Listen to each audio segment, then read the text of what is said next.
ఇటీవల Wyra police station పరిధిలో గుర్తు తెలియని 50 సంవత్సరాల వ్యక్తి వాహన దాడిలో మరణించారు.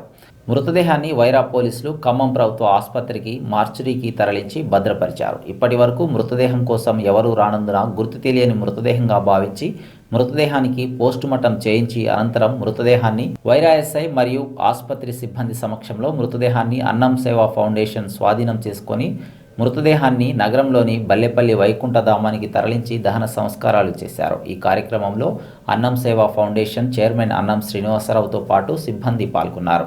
ఈ సందర్భంగా వైరా ఎస్ఐ అన్నం ఫౌండేషన్ సేవలను అభినందించారు. సాయంత్రం 6 గంటల ప్రాంతంలో మా వైరా లిమిట్స్లో ప్రజాశ్వరం పక్కన ఉన్న ఖాళీ ప్లేస్లో ఒక గుర్తులేని వ్యక్తిని గుర్తించడం జరిగింది. ఆ వ్యక్తి మీద ఒక అన్నోన్ కాలేజ్ బస్సు అనుకోకుండా పోవడం వల్ల అతను మృత్యువాత పడ్డాడు. సో అతని గురించి తెలుసుకోవడం జరిగింది. అతని డీటెయిల్స్ ఫింగర్ ప్రింట్ ద్వారా ట్రేస్ చేయడం జరిగింది. అతని పేరు షేక్ రఫీగా గుర్తించాము. అతని కొత్తగూడెం.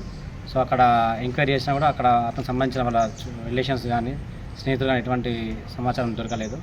సో ఆ డెడ్ బాడీని మన అన్నా సేవం ట్రస్ట్ ఫౌండేషన్ మార్చికి తరలించి పిఎంఈ చేపించి మా అన్నం ఫౌండేషన్ అన్న ఫౌండేషన్ వారికి శ్రీనివాస్ సార్ గారికి దాన సంస్కారాల నిమిత్తం ఈరోజు ఆఫ్టర్ పిఎంఈ అప్పగించడం జరుగుతూ ఉంది.